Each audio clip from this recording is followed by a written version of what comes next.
theyeshiva.net. I'm very excited to bring back once again Rabbi Y.Y. Jacobson, one of America's premier Jewish scholars in Torah and Jewish mysticism. Rabbi Y.Y. teaches and mentors thousands of people in groups, Jewish and non-Jewish, across the globe. He does this in person, lecturing in front of audiences, in synagogues. He did it in front of the U.S. military in the Pentagon, in front of the keynote to the U.S. military chief of chaplains and the NSA, who called him the Jewish Billy Graham. So online, all over the place. He's on YouTube. He's on his own site. He is a popular, sought-after guest in other people's venues. And you're not supposed to say everything that you think about a person in front of their face. But I can say I can minimize the comment by saying that one of the things that people find exceptional about Rabbi Y.Y. is that he's just such a nice, wonderful, loving person, and total and very committed, very committed in a, if I may say so, in a humble way, to his own passionate growth, which is his own personal growth, which is probably one of the main reasons why he is one of the most beloved and sought after communicators of Judaism today, again, to people of all backgrounds worldwide. His teachings are extremely relevant. If you know him from before, or if you were at his interview in my previous summit, you can see that if you would describe him, one of the words to describe him would be authentic, real, in it with you, again, compassionate. God is compassionate, and we need to be compassionate, and spiritual leadership has to be compassionate. It doesn't mean, again, that we blur lines, but where we find our way to those lines, in those lines, that how we deal with the traumas that we all have, that takes a tremendous amount of compassion. And to be compassionate and a teacher, you have to have integrated a lot within yourself. Enough said of that. Rabbi Y.Y. is the founder and dean of theyeshiva.net. That's the word theyeshiva.net. That's linked up under the video, which is one of the largest online Torah classes in the world today. And by the way, he was one of the first ones out there teaching Torah online and generating the interest that he did years ago. I think that must have been maybe 2009, 2010, something like that.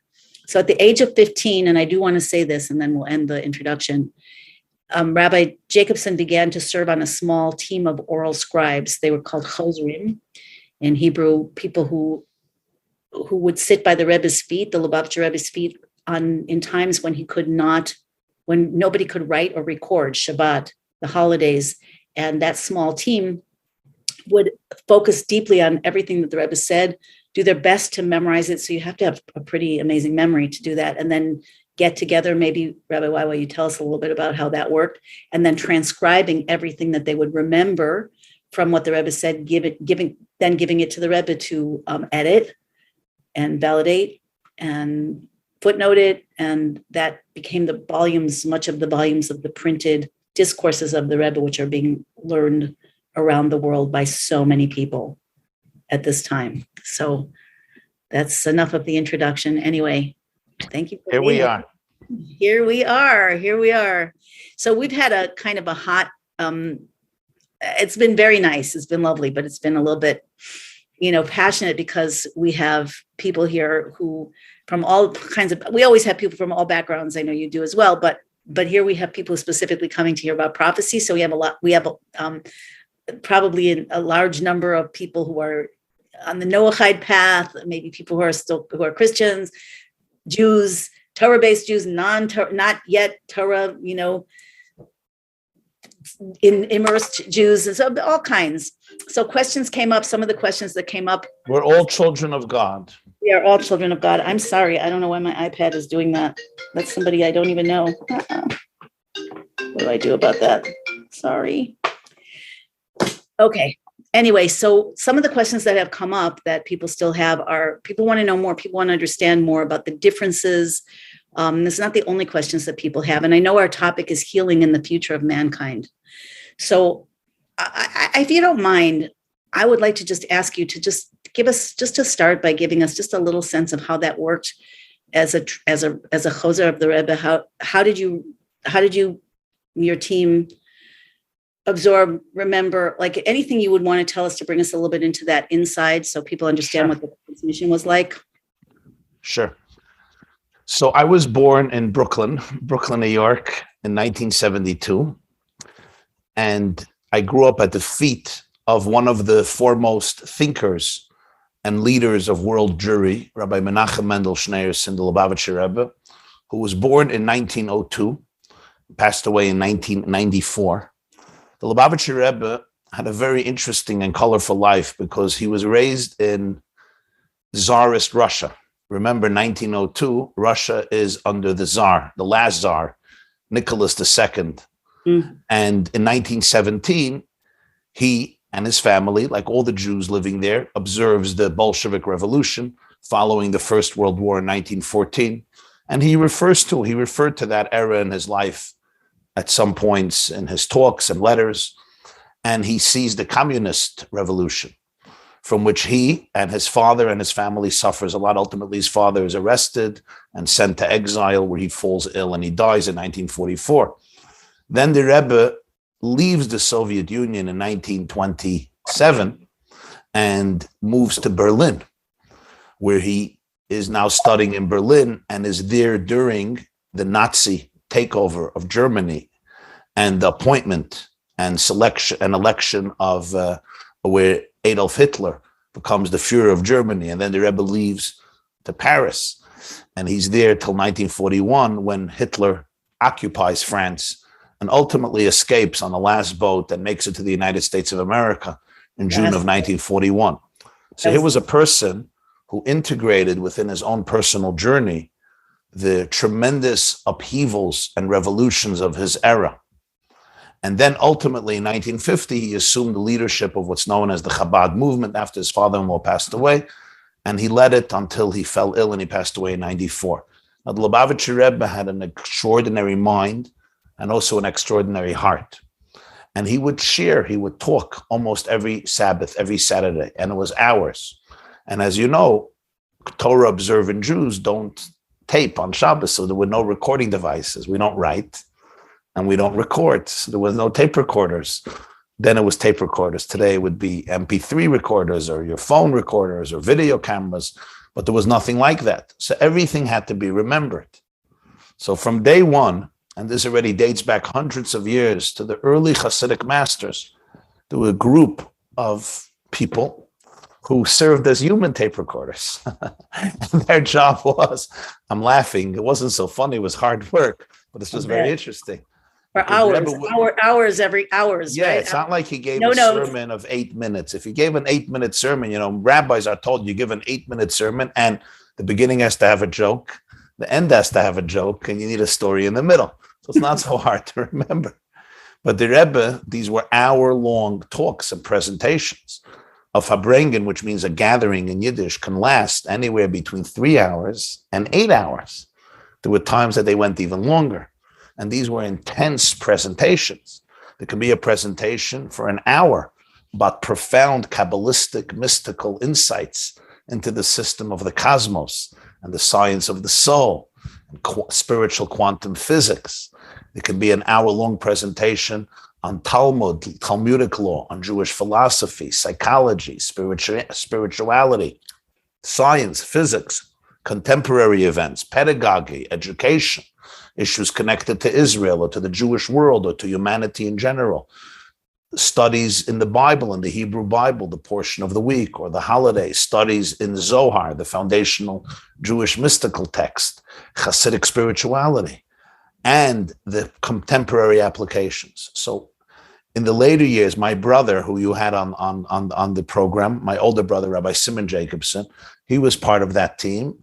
And when I was young, he brought me in on that team. The head of the team was a man named Rabbi Yoel Kahn, who passed away 1 year ago, actually, last August at the age of 91. And he headed the team. He was a brilliant, brilliant scholar. And he would bring in a few people to help him. So I was from the younger ones on the team, joined the team in the last years of the Lubavitcher Rebbe's teachings. And our task was to stay attuned and to try to internalize, memorize, and really hold on to every word, every syllable, every expression, and the structure. And then after the Sabbath or the holidays, sit and transcribe these talks and then publish them. And I would say that it was extremely difficult, extremely difficult. It was excruciating. It was an excruciating job because it took took so much energy out of you. On the other hand, it was extremely rewarding for me and for the entire team, because in many ways we felt that it was history in the making, because Lubavitcher Rebbe was one of the greatest minds and souls of the generation. And he would communicate these pearls of infinity, these pearls of divine wisdom from the tradition of Torah all the way back to Moses. And we knew that if we do not hold on to it, it's going to be lost forever. So it's like you're standing in the presence of greatness, and you know that history is almost dependent on you. It's like Moses at Sinai is giving a sermon, and if you're not going to record it, he's not going to say it the next Sabbath. The next Saturday is going to be new ideas. So it was a very, very precious, even though a very, very intense experience.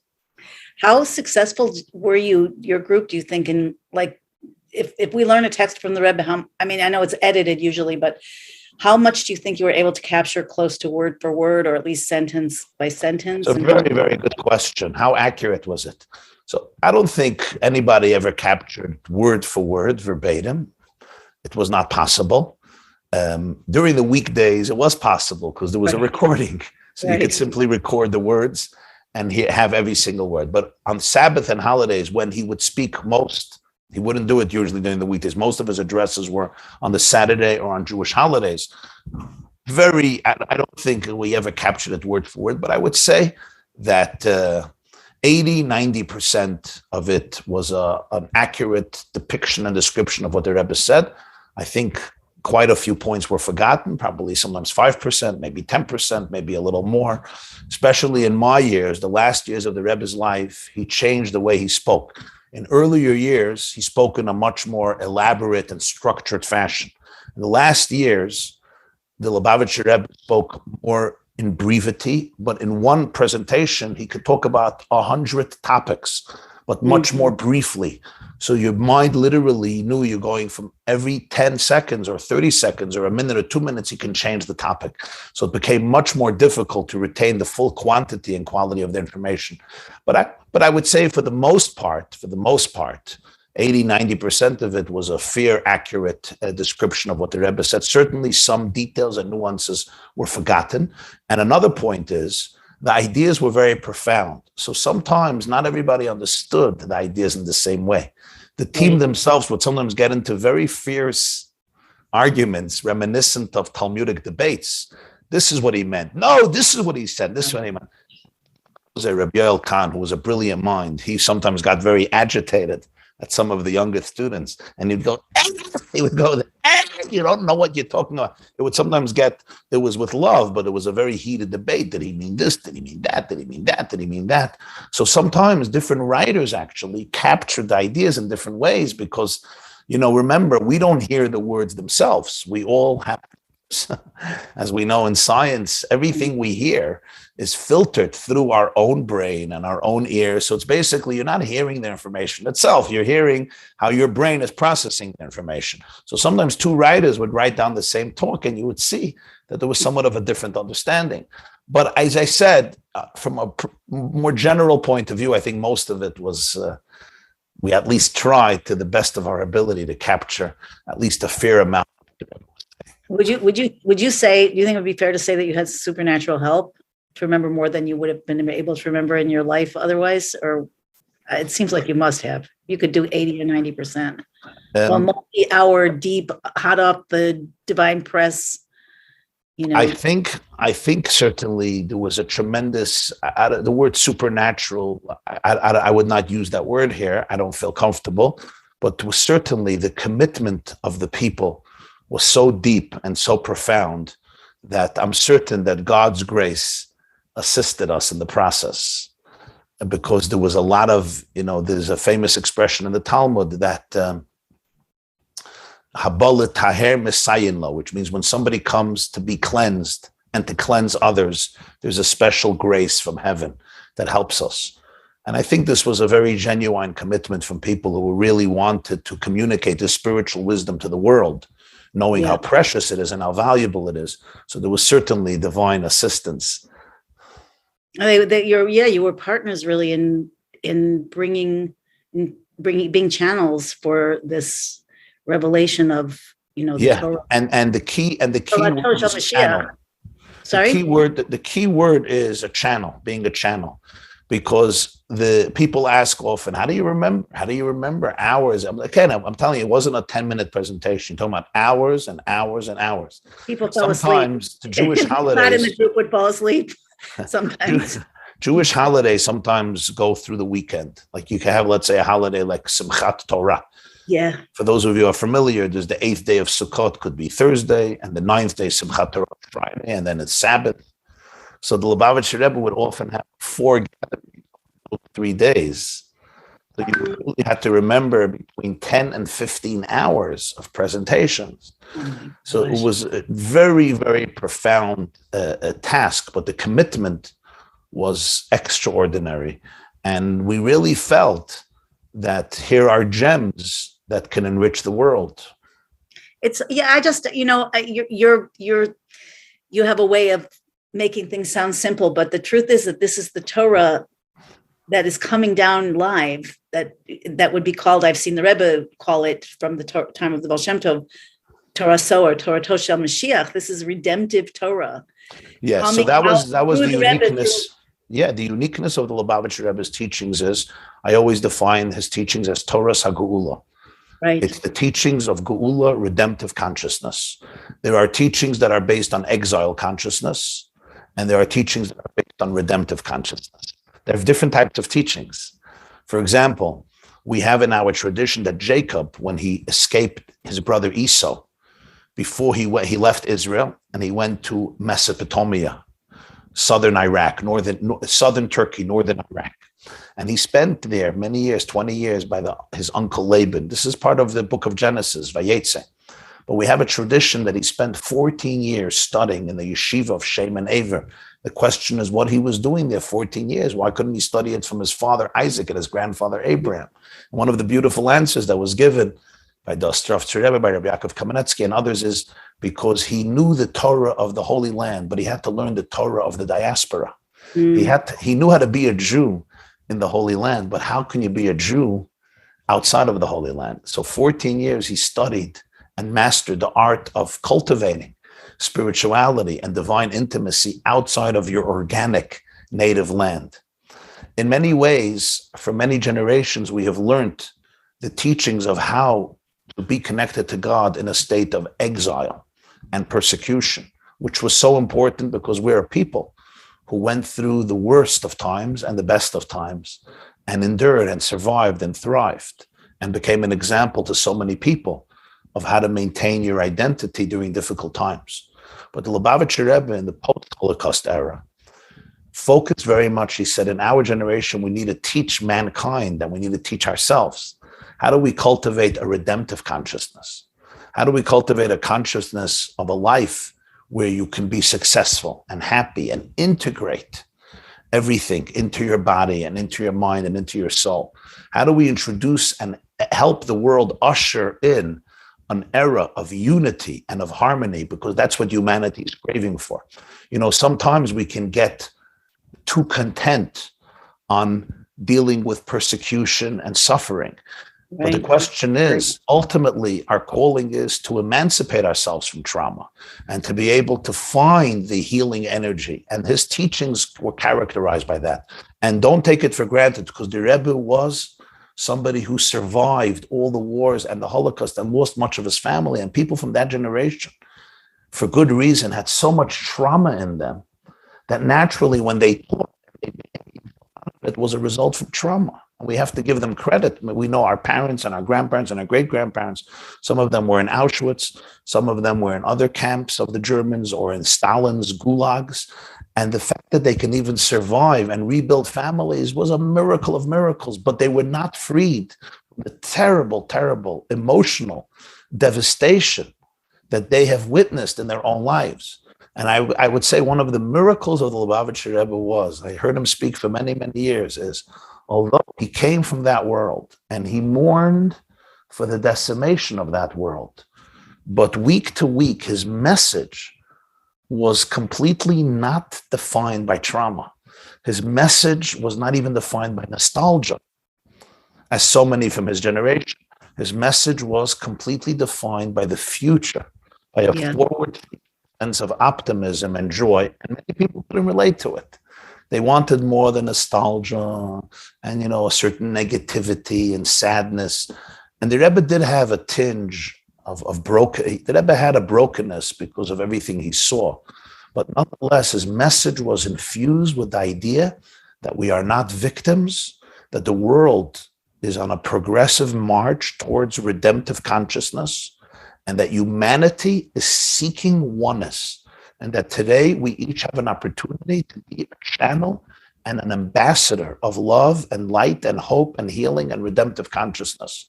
And in that sense, his teachings had that sense of vibrancy and freshness that are uniquely relevant to our milieu today. So true. There's a little, now and then you'll go into a little bit of a static or garble. I don't know if you have a microphone. Do you have a microphone on you, or you're just talking into the computer? Me? Yeah. I have a mic, yeah. So you might want to move it a little bit, maybe a little far. I don't know much about it, but sometimes when you move your hand, it creates static. I think that's what's happening. Okay. So I just had one more question about that, and maybe you probably can't answer it, but I just wanted to pose it anyway. It's very interesting that, as you said, the Rebbe would speak most of the time on these long holidays or on the Sabbath when it specifically couldn't be recorded. And there had to be a reason for that. And I'm wondering if, and then you said that there was sometimes hot debate about each person having a different take on it. I'm wondering, and then you talked about the Torah of the Diaspora and studying in the Yeshiva of Shem and Aver in order to learn how to maintain, bring, and live Torah in the diaspora. I'm wondering if the fact that it had to go through you, all of you, your group, Chosrim, was intentional, that it should run through the minds of various human beings and come out in a way that would be suitable to the... absolutely. Yeah, absolutely. In fact, people in the early years, Lubavitcher Rebbe assumed leadership of Chabad in 1950.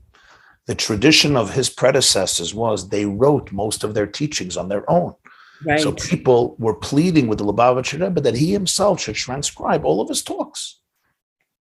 But the first Rebbe of Chabad, the author of the Tanya, did not do it. And the last one, the seventh, the Rebbe, both of them did not do it. Everybody in between did. It's interesting. Wow. Chabad had 7 Rebbes. Begins with Rabbi Shnei Zalman of Liadi, who was born in 1745 and passed away in 1812. He is the author of the classic spiritual work known as the Tanya and the Code of Jewish Law, Shulchan Aruch Harav, and many other works. So those he wrote on his own, but most of his teachings he did not write. He had students and relatives, a brother, a child, a grandchild, and disciples who wrote it. And the Lubavitcher Rebbe also, in our generation, he did not write, some he wrote, but usually he did not write his own teachings. And I think part of it was, he would say he doesn't have time, he has so many burdens, but I think, and actually my brother shared this with me many years ago, he concurred with this idea that he really wanted to train a generation to think on their own. Part of redemptive consciousness is you can't just be a disciple, you have to be a leader. Every person is a leader. In fact, one of the great prophecies of Jeremiah, talking about prophecy, is there will come a day. The prophet says there will be a day. Nobody's going to be teaching anybody else because everybody's going to know me directly from young to old, which means there's a direct, intimate relationship between every person and God. Ultimately, every person is a prophet. Every person is a conduit. If not, you would have not been created. There's something that you have to channel into this world that nobody else can, something that I have to channel into this world.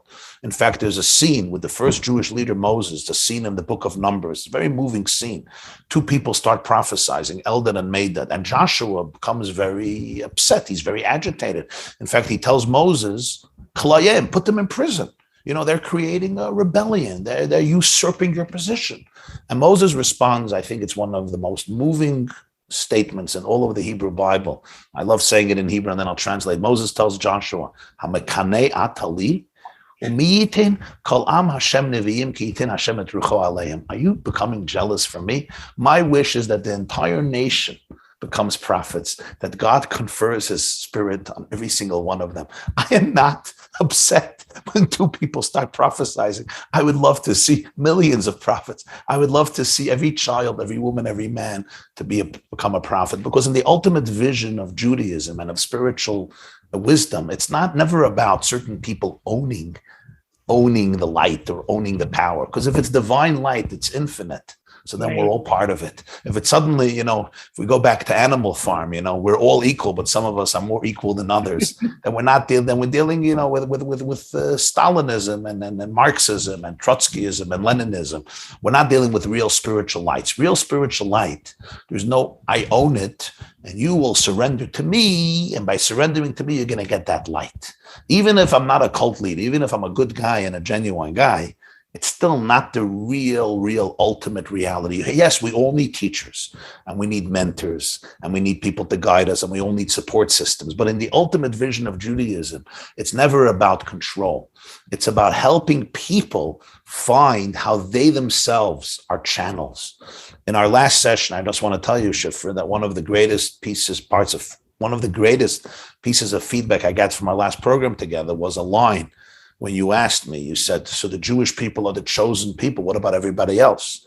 And I said to you, and I meant it because I think it's very true, the Jewish people were chosen to teach every person that he or she was chosen. Mm-hmm. It's very easy to live through life and not realize that you were chosen.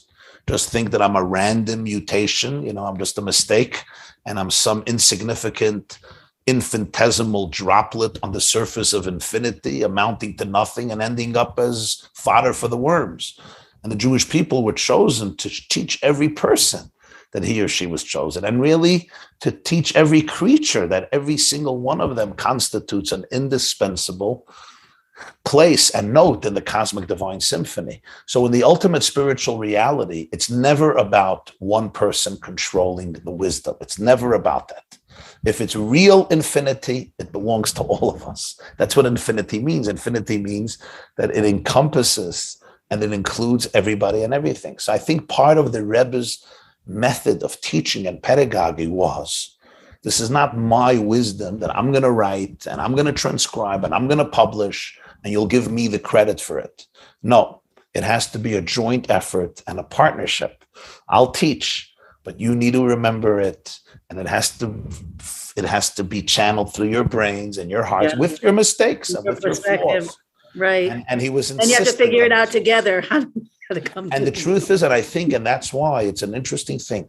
The Rebbe passed away of 1994. So it's 28 years ago. And nonetheless, you see that his influence has not waned. On the contrary, his influence has grown. It's something very unique. And one of the reasons is because he did not train students, he trained leaders. Right. He created leaders. When you create students and followers, so as long as you're there to lead, it's you're very influential and it's very impressive. The Rebbe always insisted on creating leaders, people who will take responsibility, people who will think for themselves, people who will take initiative, people who will continue the revolution and not just mimic and not just comply and not just be obedient, but use their own creativity and resources. And it's another interesting thing people don't realize. Lubavitcher Rebbe created the very well-known Chabad movement. It has today 5,000 centers throughout the world. He never, ever visited even one of them throughout his entire tenure, more than 40 years. Go visit a school, a synagogue, a camp, a mikveh, a kindergarten. Get a little nachas. This is your franchise. Nor did he legally own any of it. None of it. He created complete decentralization. Yes, there are the central offices that are, help out and make sure there's no chaos, etc. And the Rebbe sent inspiration and sometimes support to all of them. But ultimately, everyone was on their own. This wasn't a random mistake. It is because he wanted to unleash the creativity in each one of his students and disciples. And there's no creativity like the one that comes when you know that it's your baby. When something is my baby, I think about it 24 hours a day. If I'm just working for you, it's not gonna bring out the same creativity. So this was a general theme of the Lubavitcher Rebbe, and I think part of Geula consciousness. We want to empower individuals to take responsibility because every one of us is a leader and every one of us is a prophet in our own way. Yeah, I want to talk more about that, but first I just want to ask you more about leadership, like this idea. I've also often thought that this decentralization is, the Torah leaders, not just the Rebbe, but leaders in pretty much every group. The old guard has gone away, and there's so few leaders, and that's part of this generation, right? Decentralization is the name of the game today. But what is it? Grassroots awakenings. When you look for leadership, I mean, even look in the United States of America, look in Israel, look in other countries, right? And you see, and even people that a few years ago, they personified a certain form of leadership. You see that in recent times, leadership has disintegrated, sometimes to a point of embarrassment and shame. And you can get depressed, but the Rebbe's message was, no, today leadership is very, very much connected with every single individual. You're looking for a leader, look in the mirror. You don't see, look again. You still don't see, look deeper and look harder. Wow. And find who you are, and you will find that spark of leadership inside of you. So I want to ask you just to speak, there's some questions and there's so much to talk about, but I want to ask you just to speak a little bit about how you define the balance, or advise other people to define the balance. When a person takes leadership in this decentralized era, that means taking risks, right? That means doing things that you don't have a precedent for necessarily. You don't have complete agreement, or even maybe majority agreement on those things. I'm sure that you have experienced that in your own life. So how should people interpret that? And I just another little piece of this, when we have people from all backgrounds, some of the questions that, I don't know about this for this call, but in previous calls, questions about Christianity and what the Torah says about this and doesn't say about that, and why, and everybody's role, and is everybody included? So everybody's included. That's without a doubt. But if we take Torah as the guideline and we don't want to transgress something, let's make that assumption. And yet our leaders are not present for the most part, and that's by divine providence that we are meant to be leaders. So how do we navigate that risk, our own insights and intuition against the absolute truth in the Torah? How do you do that? And if people are serious about that path, how would you suggest they do that? Yes, it's a wonderful question. And I have to say that for me, the Lubavitcher Rebbe was an extraordinary example for that type of synthesis. So I always saw him as such a role model, because on one hand, extremely creative person and a leader in the fullest sense of the word, a visionary, always had his finger on the pulse of the youth. That's where leadership always is personified most. If you have your finger on the pulse of the youth, because that's the tomorrow, that's the future, that's the energy. There was once a very famous Jewish holiday called Simchat Torah, when we take the Torahs and we dance with them. A very festive Jewish holiday. And by the Lubavitcher Rebbe, this was the favorite holiday. It would be, synagogue legally could only contain 2,000 people, but there were 10,000 people. Don't tell the authorities. There were 10,000 people there. It was an incredible, incredible festive moment. And there was once an Israeli professor there who's a thinker, and he was secular. And he told the Lubavitcher Rebbe he's very impressed with how many people come to celebrate Judaism. He thought Judaism is dead. The Rebbe said something very interesting. He said, look around and see, most people here are young. They're young. That's the key.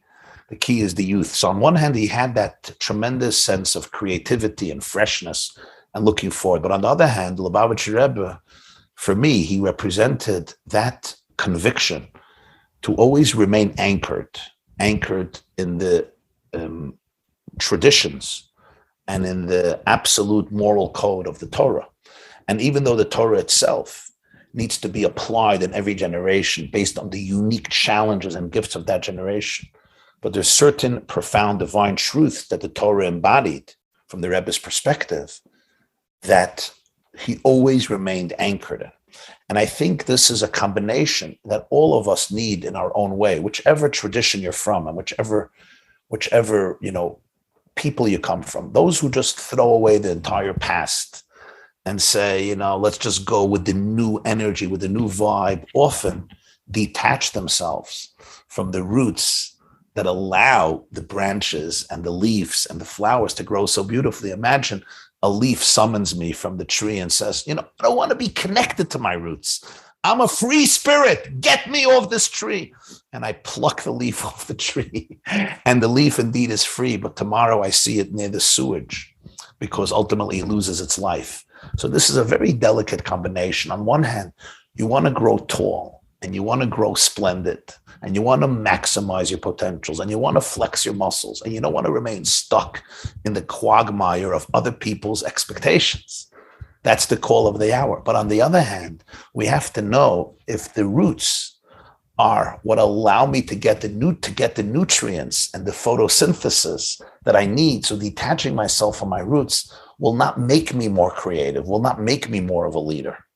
And that's why it's very important for people to have support systems, mentors, teachers, advisors, people who can show us a different perspective, people who can disagree with us. The worst thing for a leader is arrogance. The moment a leader tells me, there's everything there is to know, I know. You can't trust such people. If a rabbi tells me, everything there is to know about truth, I know. That's not a rabbi I'm going to hang out by. If a doctor tells me, everything there is to know about medicine, I know. That's not my doctor. And if a therapist tells me, everything there is to know about the human brain, I know. Well, I'm not going to take you as my therapist.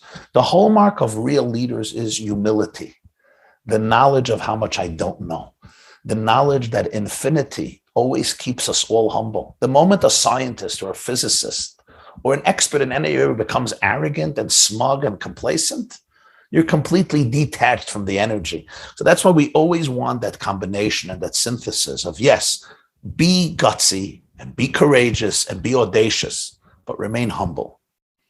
And part of humility is, do you have a support system? Do you have people who give you honest feedback? Do you have people who can disagree with you? That's why marriage is such a sacred institution in Judaism. There's no institution that keeps people as humble and balanced and human like the institution of marriage. We can all have friends and we can have therapists and good, but right, I'm married. I know, I know. Yeah. There's nobody who tells you wait till your kids like grow your up. Wife. You'll see nobody another who tells you the truth like your wife, and there's nobody who demonstrates the truth to you like your kids, especially when they become teenagers. And that is what makes people human and humble. And you know what? That's essential for growth. Truth. But, on the other hand, what would you say to people who are taking leadership? Everybody here is at least exploring a connection to the Torah as the ultimate divine blueprint and source of truth. But people who take leadership have to take risks. And the Rebbe sent out, as you said, he sent people out to do things on their own initiative. So what do you think is God's perspective, the Rebbe's perspective? What's your perspective on taking risks, making mistakes? It's a big fear that people have, especially when people really believe, they really want to serve God and they really want to do the right thing. And the fear of doing, I once heard somebody actually, a rabbi say that the best thing to do is the right thing. The second best thing is the wrong thing. The worst thing is nothing. So, I'd love to hear what you have to say about it, because it's a real thing. And you've created leadership in your own right, and people are drawn to your your teachings of Torah and you because of it. And what did you have to disconnect from, or what risks did you have to take? Whatever you're willing to share, and what is your thought? Your take on making. Sure. Yeah. I'll just say there's one of the great medieval Jewish commentators and philosophers was a man named Rabbi Abraham ibn Ezra. He was a Spanish sage and poet and philosopher and astronomer, very interesting person. He lived in the 12th century in Spain. And he asks a question: why is it that the first Jewish leader, Moses, didn't grow up among Jews? He grew up among Gentiles. He grew up in Pharaoh's palace. Usually we like homegrown potatoes, homegrown tomatoes. A leader should grow up among the people. And one of his explanations is that if Moses would have grown up among Jews, he would have developed a slave mentality. Wow. He needed to cultivate a revolutionary spirit. And for that, he had to grow up in aristocracy. Only because he grew up in Pharaoh's palace did he have the mindset to be able to overthrow the oppressive regime of Pharaoh and liberate and emancipate the Hebrew slaves, only because he didn't grow up among his people, and therefore he could think in a broader fashion. When I saw that commentary, I'm like, we got it. This is what it means. It's not about taking risks just so that I should be able to take risks and you should risks and say I'm gutsy. It's really about opening up your mindset to a larger vision and asking myself, am I being guided by the traumas that are embedded in me? Am I being limited by the expectation of others and the need for social conformity? That's really what it's about. And every one of us has to challenge that. In terms of, you ask about in terms of my own life, I'll tell you, be very honest with you. I often speak and I often teach, and I sometimes speak about topics and themes, and I'll get feedback that is sometimes not very constructive or heartwarming. There's often a backlash. I mean, I'll give you one example. Around 15 years ago, I started to speak very openly about child abuse in our communities, sexual molestation. This was not something that was spoken about. Like in so many other communities, this was something that was under the rug. And not only because of malicious reasons, because of many rabbis and principals and educators who didn't know better. They were ignorant, like I was ignorant once upon a time. And I started to talk about it a lot. I wrote about it, I lectured about it. And I can't tell you about the backlash, and the feedback was often very, very tough and very, very intense. People destroying families, started to accuse me that I'm destroying families, I'm destroying perpetrators, and how could you believe kids? What do they know about what happened? And here is a distinguished person, and he's going to end up in prison because of you, and his kids won't be able to get married. And, these were serious, serious accusations. And yet I have heard enough and seen enough to know in my gut that what was happening was a crime against humanity. Perpetrators were getting away with horrible, horrible, horrible stories of abuse, and there was nobody speaking out against them. And the reason is because the children were shy and frightened. And when somebody is abused, the first thing that gets destroyed is their belief that they matter, because sexual abuse is a form of emotional murder. Right. I'm just giving you one example, but I knew that if we as a people will not stand up to this crime, then all our talk about God and all our talk about Torah and about love and about redemption and about unity is not worth the paper it's written on. It's all a lie and a bluff, because if we don't see our first task to protect the vulnerable among us, especially children who don't have a voice and don't have a mouth, if that's not going to be our task as rabbis, as teachers, as principals, as pedagogues, as leaders, and then we're just a corrupt group using God to make a living. Oh my gosh. So I think in every time, in every generation, that's always our task, to ask ourselves, what is our mission? What is our goal? There's a famous injunction in the Bible: do not stand idle when the blood of your friend is flowing. One of the first statements of God to Cain is, the blood of your brother screams out from under the earth. The blood of your brother screams out from under the earth. And that's a question every single one of us has to ask. What are the injustices that we are afraid to speak about? What are the crimes, implicit or explicit? Or today, for example, in our education, here's another example, our educational system today. Our educational system today is run by many people who mean well and who have a lot of self-sacrifice, and some of them who do an unbelievable and marvelous job day in and day out with not getting paid a lot. But the fact is, a tremendous percent of our youth goes through our educational system and suffers what's called developmental trauma. A huge percentage of them comes out feeling deep down unworthy, uncelebrated. Many of them who go through an educational system, even with good people around them, often feel that they are not being celebrated. This is a very serious challenge. Now, some people say, this is the way it is, just comply and just get through it and just offer help. That's not a voice of leadership. That's not a voice of what God wants from us. God wants from us to make sure that every single child is celebrated, that every single child goes through an educational system and emerges with a feeling that I am indispensable to God's plan, that my music that I have to contribute, nobody before me and nobody after me has to contribute, be able to give them that inner confidence that they can trust their emotions, they can embrace their emotions, they can be comfortable with their emotions, they can know about their true divine light that shines inside of them. And we have to address real challenges and real problems despite the resistance. This is so. You know how many people, there's been somebody, I met somebody, he's a friend of mine, comes over to me the other day, says, you know, Rabbi, well, you're a good guy, but can you stop talking about trauma? Everything is trauma, right? And I'm just giving you an example.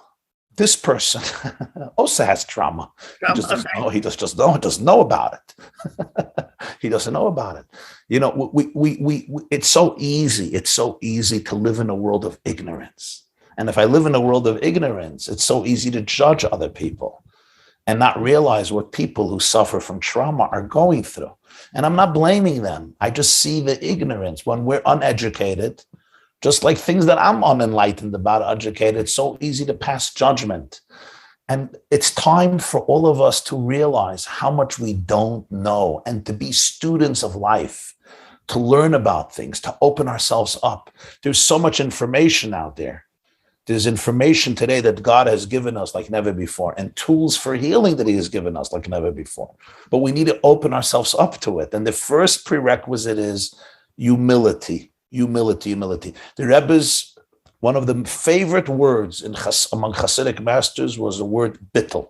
Bittul means open yourself up to a truth that you have not yet integrated.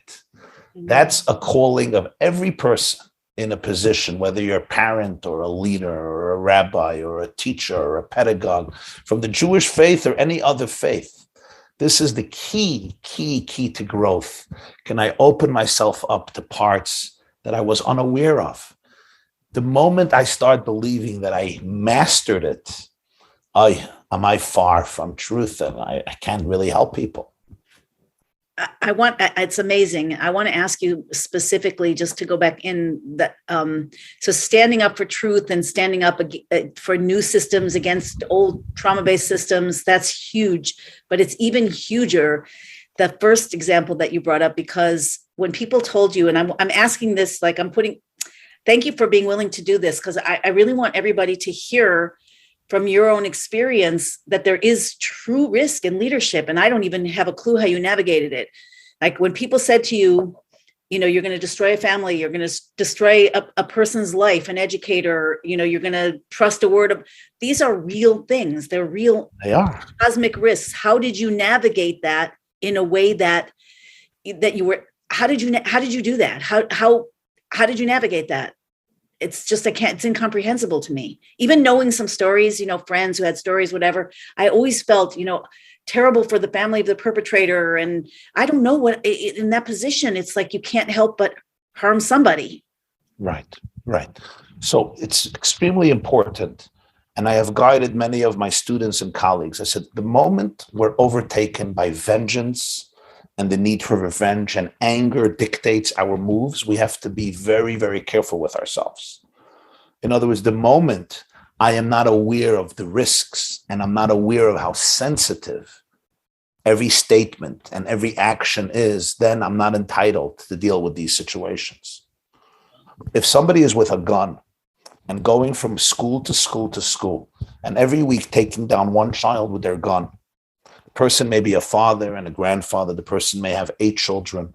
The person may even be a wonderful father, but nobody in their right mind is going to say that we cannot report him to the police because what's going to happen with his wife and what's going to happen with his kids.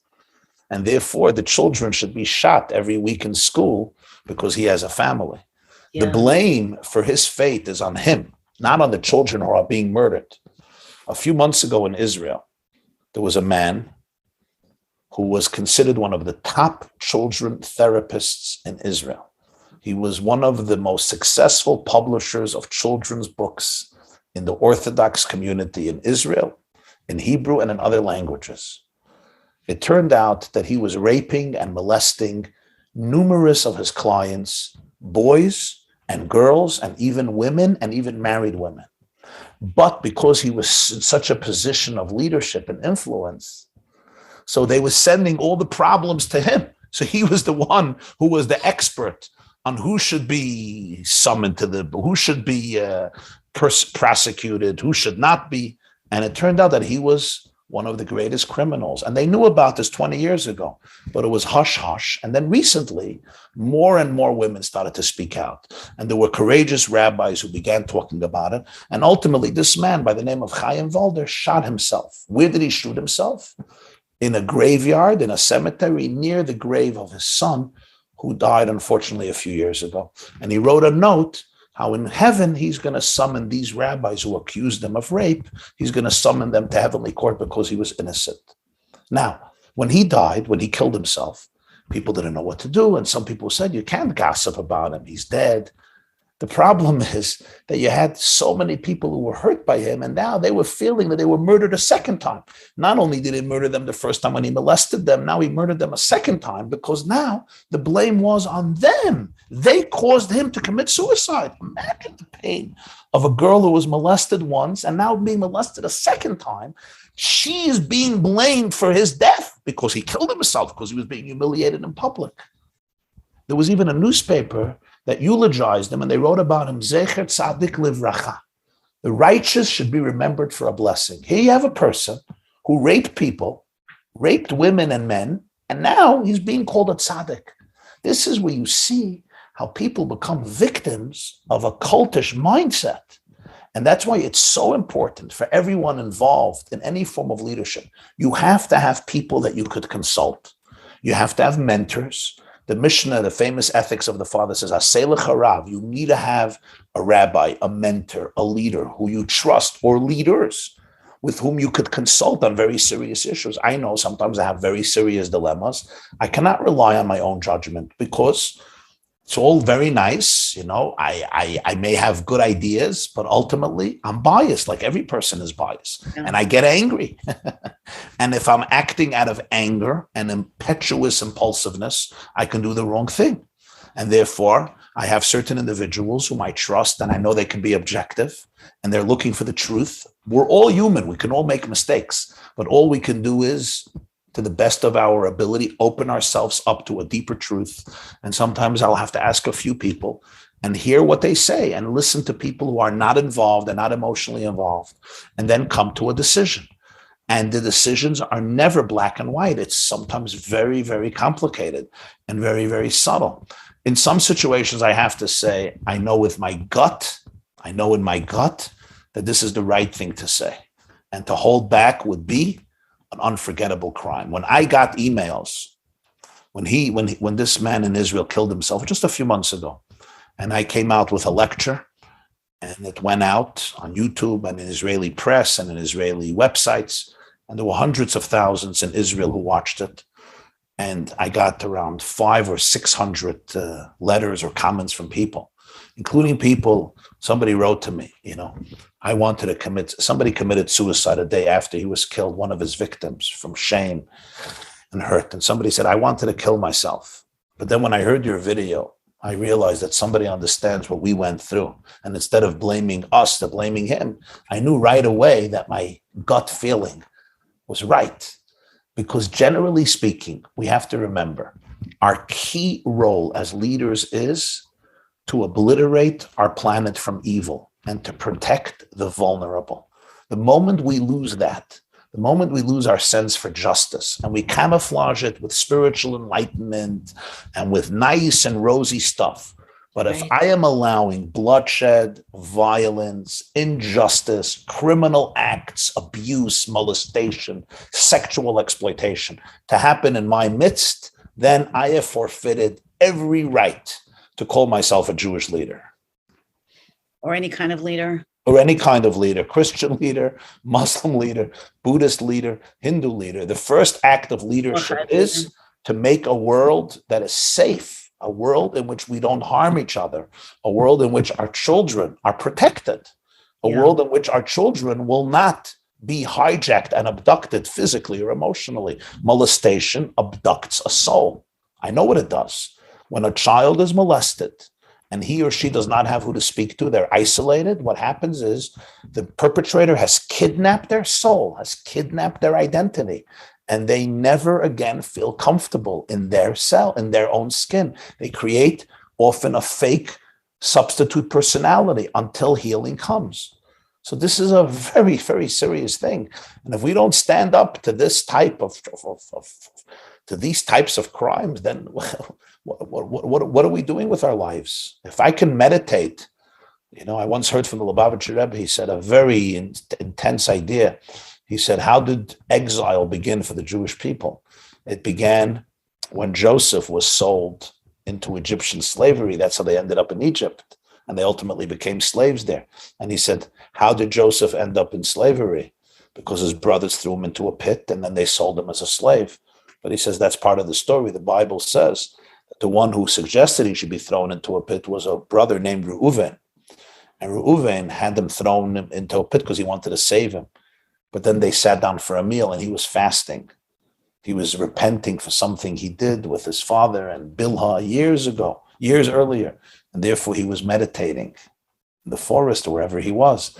And he didn't notice when his brother was sold, and he came back to the pit, to the cistern, and his brother wasn't there. So the Rebbe said, sometimes exile doesn't begin because of bad people doing bad things. Sometimes it begins from good people doing very holy things. They're fasting, they're meditating, they're in the forest, they're not eating. But he said, when your brother is languishing in the abyss, in the pit, how could you focus on your own perfection? You make sure that child gets out of the pit. And what that means is that an exile mentality is a mentality where I could start focusing on my own spiritual perfection. But the child is in the abyss. And if I don't see my first and foremost priority to protect those children who are in the abyss, those teenagers who are in the abyss, and to be there for them and to extricate them and help them get out, then ultimately I'm living in a very narrow spiritual space, because the beginning of spiritual consciousness and redemptive consciousness is the fact that our world and every person in our world deserves to live in a space of peace and tranquility and wholeness. Wow, there's a very deep conversation going on in the chat, and my mind is going in a few different directions. But maybe you could first speak. I want to hear from you your vision of of healing in the future, maybe the Rebbe's vision for the redemption of humanity. But I also want to ask what many people have asked so far in the chat, which is, what about the leaders of the generation? What about the rabbinic leaders and other spiritual leaders? And many people feel that leadership is not taking responsibility for eradicating evil. In fact, in many cases, perpetrating it. I don't know if we're getting into politics, but can you speak to that? Sure.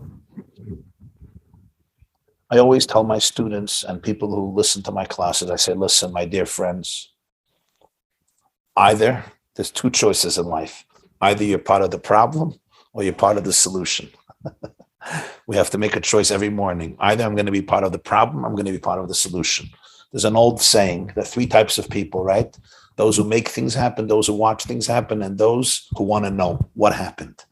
Every morning we have to make that choice. There are leaders who are inept. There are leaders who are uneducated. There are leaders who are ignorant. There are leaders who are afraid. There are leaders who are just stuck in their comfort zone. There are leaders who are corrupt. So they span the full spectrum, from ignorance to corruption, and sometimes people who are just in their own orbit. They don't know about another orbit. Yeah. And I could sit all day and point a finger at this person or this person or this person, and I could kvetch. Kvetch is a Yiddish word for sighing, and I could discuss how bad this is and how bad that is. But as the Rebbe used to say, one action in the positive direction is superior to 1,000 sighs. Tova pula achat me'elef anachat. If there's one child I can save, if there's one teenager I can be a comforting heart for, if there's one woman, one man struggling, and my embrace can make all the difference, that becomes my greatest priority. We live in a generation today where every single one of us can exercise leadership. Every person, whether it's through your money, through your blog, through your website, through your influence, through your mouth, through your mind, through your work. Every person has leadership opportunities today. Every single one of us. So therefore, I say to each and every one of us, yes, Are there people from whom we expect better behavior and we're not seeing it? Absolutely. But what's my response going to be? Will my response be? So I should now get into a depression? I should resign and surrender to mediocrity? I should say, he's not doing anything. Why should I do anything? Who am I? That's not what hope is there. What hope is there when the leaders aren't? Our path is you be the leader. You be the leader. You have a circle of friends. You have a circle of influence. You have somebody you can touch. You be the leader. And you know what happens? We live today in a world where there is a ripple effect. We are organically connected. When there's a flow of consciousness in one space, it has a ripple effect on other places. So instead of focusing on the negativity and how imprisoned we all are and how hopeless the situation is, the real perspective, the real way to do it is, you know what? Let me make a change in my body, in my home, in my community, in my group, in my WhatsApp chat. Let me make change. And the first place I want to make change is in my own brain. Yeah, it always begins in my own brain. It's easy to have courage for everybody else. What about, am I confronting my own traumas? Are you confronting your own traumas? Am I confronting my own fears? I want all the leaders to confront their fears. Am I confronting my fears? Am I working on myself every day? If I'm not authentically working on myself every day, I'm not going to change anybody. Carl Jung said it brilliantly.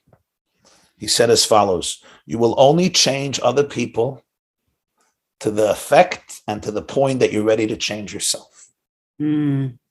How true is that? I will only change other people to the degree that I'm ready to change myself. It's very easy for me to get up at a lecture, Rabbi, why are we going to say, let everybody change? But when it comes to my own comfort zone, oh no, I'm not changing. I'm stuck in my quagmire. This is who I am. I'm not changing anybody. Yeah. So it always begins with a very internal process. And when you go through that process, you will immediately see people will listen to you in a different way. They will sense your authenticity. They will sense your humility. And you know what? That's how we create change.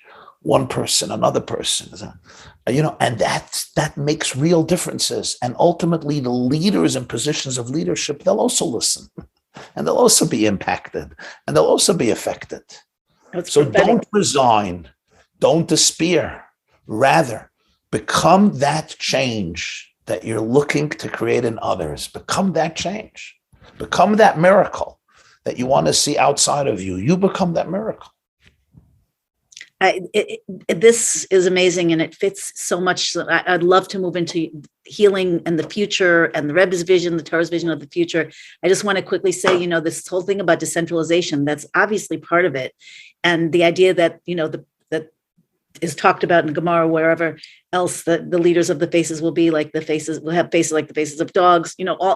All seems to be in order to promote that light coming from the inside, like you said in the beginning, that we're all here to be channels for prophetic consciousness. So if you could just, maybe weave some of this together into that. Sure. What is the vision? What's the Rebbe's mission? What's our mission? What's happening now? Where are we going? And how do we? Right before our conversation, literally a few minutes before, I was having a very intimate conversation with a very well-known energy healer in Israel.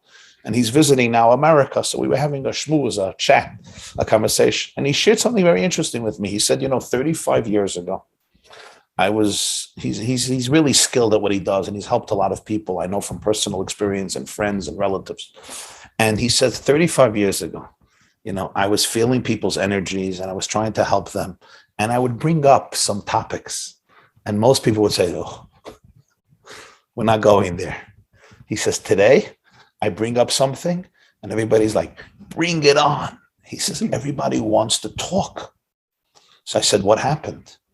And he said, it seems to me that God wants us to cleanse.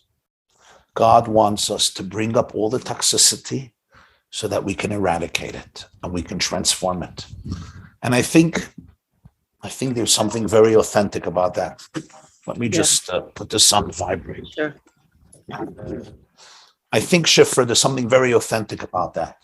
It's very easy, again, when somebody is short-sighted or ignorant, to criticize our generation. What are the youth upset about? What is everybody traumatized about? Come on, you have it much better than your parents and your grandparents, your great-grandparents. And in many ways, that's true. I mean, my great-grandparents, my grandparents, if I think about how they grew up and the circumstances they grew up in, we have it so much better on so many different levels. And yet we see that today things are coming up that have never come up before, especially among the young people. And you could say, oh, it's technology and it's the internet and they're spoiled and they're rotten and they're entitled. And I'm sure those factors play a role and we have to address all those factors, but there's also something much more fundamental. And that is we are living in the dawn of redemptive consciousness. And in the dawn of redemptive consciousness, we are summoned to heal because you cannot have intimacy without healing. Intimacy means you're really into me see. And for that, I have to be really comfortable with myself. And if I am dominated and controlled by toxicity and by deep fear, especially unconscious fear, how can I be comfortable with myself? Most of my life is about coping mechanisms. Most of my life is about covering up my true self. So in our generation, God is asking of us and literally helping us bring our problems to the fore. There was an alcoholic Jew who I grew up with. We called him Zalman the Shikker, Zalman the Drunk. I remember him. Remember him? Yes. He would drink Crown Royal. May his soul rest in peace. He was a very deep guy, but he had an issue with alcohol. And he told me a lot of interesting insights. And he once told me, he said, we drink alcohol, he says, to drown our sorrow. Little do we realize that our sorrow floats. And in many ways, God has allowed our trauma to float. We don't have the mechanism that our parents had to suppress it. And some people are getting very upset. Come on, suppress it, suppress. It's a great way of dealing with it. Suppress, oppress, but just get rid of it. Yeah. Oh, no more. It's all coming out. It's coming out in kids. It's coming out in teenagers, coming out in young adults. It's coming out in elderly people. It's coming out in marriages. Why? So that we can heal, so that we can have intimacy with ourselves, intimacy with our loved ones, intimacy with God, intimacy with the world. There's no intimacy without wholeness. And therefore, we are now being exposed to all of our holes, HOLES, so that we can turn our holes into wholeness. We can transform our darkness into light. We can take our vulnerability and our difficult experiences and turn them into catalysts for deeper relationships. The way out of pain is through pain. It's painful because going through pain is painful. We don't want to experience the pain. But if we have the courage to travel through that pain, we can come out of the pain. And not only come out of it, we can turn around the pain. And that requires a lot of vulnerability. And that's what I'm feeling everywhere. I have the privilege of lecturing all over the world, pre-corona, during corona via Zoom, and now post-corona via Zoom. And again, travel has resumed. I have visited probably 700 communities around the world, Jewish and non-Jewish communities. And wherever I go, I see the fire in people's eyes when you speak about the courage that we need in our generation to confront everything, not to be afraid of our demons, of our skeletons, of our ghosts, of our dark secrets. We don't need to anymore. We don't need to, and therefore we can't. Because in Jewish spirituality, we're taught if something is not necessary anymore, then it's not allowed anymore. If it's necessary, then you have the mechanism. It's not necessary. We can heal. So therefore, God says, I don't want you to hide anything. Bring it up. Don't be afraid. And it's being brought up, especially being brought up by our children who are struggling. They are the ones, the delicate ones who, they may not be dandelions, they may be orchids, but in their delicate skins and delicate souls, they're carrying the bruises. What's that line of Simon and Garfunkel in The Boxer? I carry every bruise. They carry the bruises and the traumas of thousands of years. And they are lifting up a mirror to all of us and telling us, look deeper into yourself. Heal the dysfunction. Heal your marriages. Heal yourself. Stop pointing fingers and blaming your wife, blaming your husband, blaming this one, blaming that one. Can you look deep into yourself and say, what's the role that I play in this because of my own brokenness? And when we can do that, an extraordinary new wave of healing will overtake all of us, our families, our personal lives, our homes, and the world. It's already happening. You can feel it in the air, unless you're blind and deaf. You can literally feel it in the air. You know, I listen to speeches. There's two types of speeches that I hear. There's the speeches that keep on telling people what to do and how bad they are. And I see everybody shutting down. And then there are speeches where people speak from the heart about how powerful we are. Yeah. And about how broken we are, but how whole we are. And everybody comes to life. Everybody is in. Nobody shuts down. And you realize in Judaism, there's a term called Yetzer Hara, the evil inclination. Every generation has its evil inclination. I have learned that the evil inclination today is the notion that I'm a broken person. People are not evil today. They're broken. And my belief that I'm essentially broken, that is my evil inclination. And when I can help myself and others find our wholeness and become aware of our brokenness as a springboard to help us achieve our wholeness, you'll see there's not a vestige of evil in people. There's infinite goodness in them. It's amazing. It's miraculous when people kind of peel down to that level. All you see is something so exquisite. It's true. Yeah. So I don't want to keep you too much longer, I do, but I won't. But I'm just moved to ask you, if you started out talking about the Rebbe. When the Rebbe took the leadership, he expressed a Messianic vision, a redemptive vision, right? And then you, as someone who was memorizing from the inside and processing everything through your brain, that must have been very woven into your worldview in very special ways. So looking at from start to finish, when the Rebbe declared this vision, what was it? How would you express it? And then from the Rebbe's teachings, how did you see that unfold? And then where we are now, what is our piece? And where are we in that To process? be honest, as I told you, I was born in 1972. And when I joined the team of oral scribes, this was decades. it was the mid-late 1980s and the early 1990s. And those last few years, the Rebbe spoke eloquently, beautifully, and very, very inspiringly about a new wave of energy that has descended upon our world.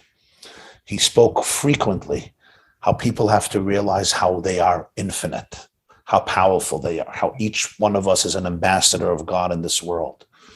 He did not tolerate any more negative language about people. Throughout all of his leadership, he did not like negative language, but especially in those later years, he felt that the language today is showing people how one they are with God, how whole they are, how powerful they are, how good they are, how sacred they are, how transcendent they are, how each one of us is essentially infinite consciousness having a finite experience. He could not tolerate when people define themselves as finite. He saw every person as an infinite derivative of divine infinite consciousness being manifested through a finite experience. Like it's almost you're on a journey. Infinity is having a journey through the finite world. And all of your experiences is basically the infinite going through this journey and learning from its experiences how to transform the finite into the infinite. But as a young teenager and a young adult transcribing all these talks, I do have to say that I didn't always experience what he was saying in a visceral fashion or even a mature fashion. I was more like a tape recorder. Maybe a little embarrassing to say, a tape recorder. In those days, it was a tape recorder. Today, it's your MP3 or your phone, whatever your recording is. Doesn't have to really understand. It just has to record. And that's really what I saw. I would listen to the Rebbe. I heard what he was saying. I understood, I think, a little bit of what he was saying. But most importantly, as I repeated it and I transcribed it. It took me many, many years and my own journey and my own learning from so many great people and my own life's experiences to really go back to those words that I heard and transcribed and re-experience them in a much deeper and more mature and more visceral fashion. There's a famous expression in the Talmud that it takes 40 years for a student to truly internalize the words that he heard from his master 40 years ago. And when I read that piece in the Talmud as a teenager, I never really understood it. I said, why? If the teacher explains himself, why can't the student understand? Today, I understand exactly what it means. Sometimes it can take decades till you really, really grasp what your teacher was saying. The Lubavitcher Rebbe, I feel today, just sensed, and he could see this wave of consciousness that's waiting to descend upon humanity, but we have to be open to it. I can give you the most amazing information that can heal your life, or you can give me, but if I'm not open to it, sometimes you're sitting in the office of a therapist and he can give you the most brilliant advice, but if you're not open to it, it's worthless, it's meaningless. The Rebbe used to use an expression in the last years, 91, 92, he would say, it's all present. We just have to open our eyes. I didn't understand. What does it mean to open my eyes? Whose eyes are closed? Today, I completely understand. It's exactly the description of what trauma is. Trauma means you can be in the presence of greatness. You could be in the midst of prosperity. You could be in the most loving relationship. But your tools don't allow you to perceive it because parts of my brain are shut down. That's what active trauma is. I am in a place where I cannot perceive my goodness. I cannot perceive your goodness. I could not perceive the paradise I'm in. It's a beautiful, beautiful line in the Zohar, in the foundational book of Jewish Kabbalah, of mysticism. The Bible says he expelled him from the Garden of Eden, from paradise. And the Zohar says, who expelled whom? Did God expel Adam? Or did Adam expel God? And the answer of the Zohar is, it's not that God expelled Adam and Eve from paradise. Adam and Eve, when they ate from the tree of self-consciousness, of ego, they expelled God from the paradise, which means it's all an issue of perspective. Trauma means certain parts of me are shut down. I cannot experience my life. So the Rebbe kept on using the words. Almost every Shabbat, every Saturday, he would say, open your eyes. Cleanse your perception, cleanse the doors of perception so everything can appear as is. But truthfully, I knew what he said. I heard it. I wrote it down. I said it over. I would repeat his words. Then there was a public broadcast Saturday night to hundreds of communities around the world, and I would repeat his words. But today, I just think I understand it and I get it in a much more visceral way. I'm sure as time progresses, I'll understand it even better. What I'm understanding is that there's really an opportunity today for all of us, and it's a calling. I have to open my eyes. And for each and every one of us, that may mean something else, but for all of us, it means the same thing. I have to realize that it's possible that I am sitting literally with closed eyes. I am living in a world, but I am not seeing the reality inside of me or around me. Helen Keller, the legendary Helen Keller once said, and she could say it, the only thing that's worse than not having eyesight is lacking vision. Wow. So that's what he was saying. Can you open your eyes? I don't mean physically, thank God we can see, but to have that vision, to have that expansive consciousness of who we are, who we can be, and who we can inspire everyone around us to be. And you'll notice that the opportunities today are historic. The last question then, what I hear you saying that the core of exile of Gullus is trauma and unconscious trauma, and the core of Geula is healing, and particularly healing of trauma. So do you have, if someone would come to you and say, and several people have asked me this already, so if someone would come to you and say, how do I bring this transcendent consciousness? How do I bring this deep healing? How do I bring this redemptive vision? It's not only trauma work, learning the Torah of the Rebbe and other, what's your prescription? And you're the finale speaker here. So yeah, we'll leave everybody with. Excellent question. So the first thing is, We have to realize today that God has gifted our generation with a tremendous amount of models of healing, tremendous many models that did not exist till a few years ago.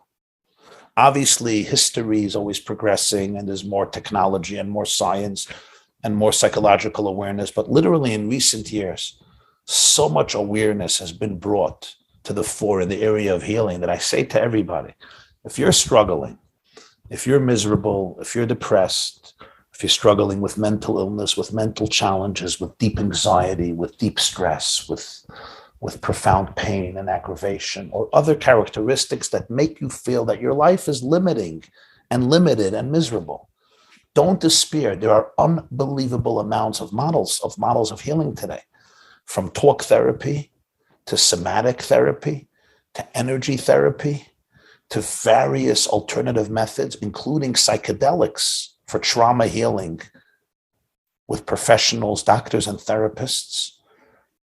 God has gifted our generation with tremendous opportunities for self-discovery and for healing.